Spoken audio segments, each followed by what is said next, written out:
St-Ignace.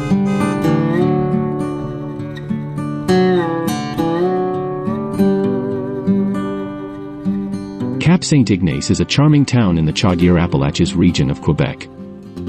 Located on the south shore of the St. Lawrence River, it's about 70 kilometers east of Quebec City along Route 132. Cap-Saint-Ignace offers stunning views of the river and access to bird sanctuaries.